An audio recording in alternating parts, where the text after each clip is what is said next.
Welcome to Beer Untapped with Perry Miller, the podcast. I'm joined by Seth. Hey, welcome, guys. Thanks for finding us on the internet. Now, these shows originally aired on Brookings Radio, but now they're all here for your enjoyment. I hope you like it. There you go. Sit back, enjoy the show, relax. Let us know if you want to see anything on future shows. As we said, this comes out live in the Brookings area, but enjoy this archive episode. Beer Untapped with Perry Miller. Welcome to Beer Untapped with Perry Miller. Everybody is making lists these days, the best of this, the best of that. So, Seth Cook from Wooden Legs Brewing and I decided to join the fun. What follows are our slightly educated opinions on our craft beer bests. Let's start with South Dakota. As a qualification, the next things you guys are going to listen to is completely subjective. Exactly. And honestly, if you were to ask me this again tomorrow or the day after, I reserve the right to change my subjective opinion of the day. Yep. So this is my opinion of the hour today. Of what the best is. Let's start today. With the best beer you've had made in South Dakota other than your own. Other than our own. I was a big fan of the Decade series that Crow Peak puts out. So Decade, when they celebrated his 50th birthday, 51st, 52nd. I think we started at 5.0, Decade 5.0. That was really good. And honestly, if for a mass-produced multi-season beer, mass-produced is very relative, a multi-season beer, I could probably drink Moulineer every day, all day from Crow Peak. That's their spruce tip beer. I've always really, really enjoyed the Crow Peak beers. I am picking your first edition of Drink Local Ale. Oh. I think that is still the best beer I've had made in South Dakota. It was the first locally made wet hop beer I'd ever had, and I just thought it was not only delicious, super hoppy, super great base to it, but it was interesting how you did the single hop series of each of them too. That was a lot of fun. It was really interesting, and it was really, really good. Yeah, I like that one. We'll have to do that again. How about the best Minnesota-made beer you've had? Oofda. That's tough. I am a big fan of Coffee Bender by Surly. Like, that is one of... And apparently all of my favorite beers are stuff that's added to it. It's beer plus things. No, but my wife and I are big Coffee Bender fans. When I went to Surly, that is really good. Of course, they have a lot of different beers, but I guess my flavor of the day is Surly Coffee Bender from Minnesota. My flavor of the day, and I think it's because it's technically perfect to the style, and it's one of the best of this style I've ever had, is Schell's Hefeweizen.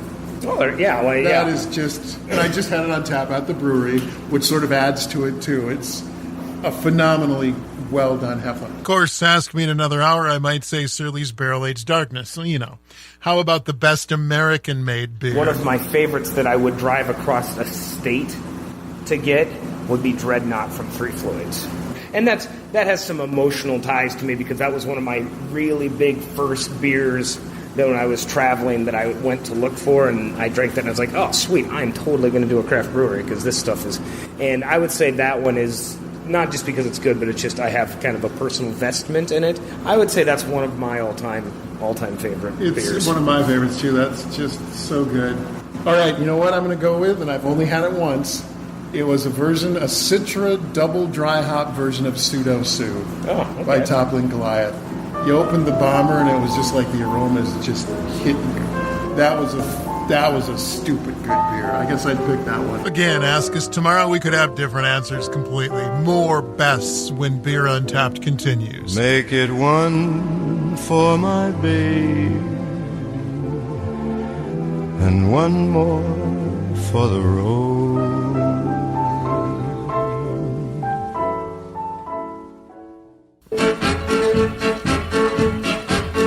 Welcome back to Beer Untapped with Perry Miller. Seth Cook from Wooden Legs Brewing and I thought it would be fun to force our opinions on you. We continue our craft beer bests. Next up, how about the best tap room you've ever visited? The Porterhouse over in London. It is fantastic. It's got a whole bunch of brass and copper. Whether it's for show or use, I don't know. Some of the walls are made out of display cases where they have old beers in. Steve and I spent some time there actually talking about this tap room while we were over there. The Porterhouse in London would be, if I had to pick one place to go, that would be the one place that I would go turn up is the Porterhouse. I think my favorite tap room is Revolution Brewing Tap Room in their brewery, which is it's a in Chicago massively there, right? huge tap room. But there's just something about the atmosphere about that place. All right, Seth, kind of related. Best beer bar that you've ever been to? I am so partial to the Independent Ale House in Rapid. Like, I just have such an affinity for those guys, and not just because they're a good beer bar, because they're good people, and also because they do things right. I mean, I think they're probably one of the premier beer bars in the region, let alone in South Dakota. I mean, it is a cool place. They're a great place. I think I have to go with Hop Leaf. Oh my God, Hop Leaf. Just because the ridiculous selection, ridiculous food, great atmosphere. The mussels. They do everything right. Yeah, the mussels are ridiculous. Steamed mussels, steamed in Belgian with beer. Yeah, the mussels at the Hop Leaf in Chicago. They steam it in Belgian beer. I think it's $20 and it feeds two. It is the best $10 meal, a person meal you will have in the city of Chicago. Wasn't even sure if I liked mussels when we ordered them. Oh, they're so good. Then they give you bread around the outside to soak all the butter and the beer up. Oh, I forgot about the Hop Leaf. Maybe that's number one or number two. It's close. Hop Leaf was pretty amazing. We both agreed that Chicago is the best beer drinking city in America. Finally, the best beer brewed outside the United States. Mine is Orval, because they only make one beer. It's a Trappist brewery, but it's a hoppy Belgian beer if you have it fresh. And then the longer you let it age, the funkier, weirder it gets. Super carbonated beer. It's an interesting beer. And beautiful beer. South African Guinness. Really? I've got some South African Guinness before, and it's really, really good, actually. And there's some ESBs. I probably would default to most of the English style of stuff. There's some ESBs that I had over in the UK. I would say that either the South African Guinness or a proper pint of hand-pulled ESB in a pub in England, and that stuff goes. That is so good. There you have it, the best as deemed by us. Finally, let's head to Brookings Liquor Store and see what's new with Drew. A couple new beers on tap for your growler fills. New on tap from Fernson, it's Gallivant, 18 cents an ounce. Gallivant is an American double pale ale, and Fernson's most impressive offering, in my opinion. Loads of tropical fruit dominate this beer, including mango, apricot, pineapple, and passion fruit. The 7.5% ABV is noticeable, but not overwhelming. Good beer from Fernson. The next one I have is from Fargo. It's Kenny's Lemonade, 16 cents an ounce.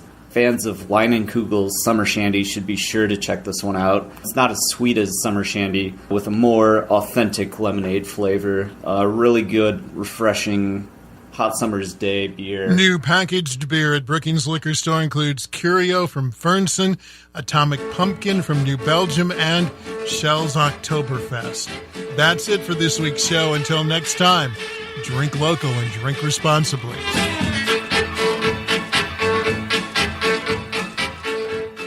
Welcome to Beer Untapped with Perry Miller, the podcast. I'm joined by Seth. Hey, welcome, guys. Thanks for finding us on the internet. Now, these shows originally aired on Brookings Radio, but now they're all here for your enjoyment. I hope you like it. There you go. Sit back, enjoy the show, relax. Let us know if you want to see anything on future shows. As we said, this comes out live in the Brookings area, but enjoy this archive episode. Beer Untapped with Perry Miller.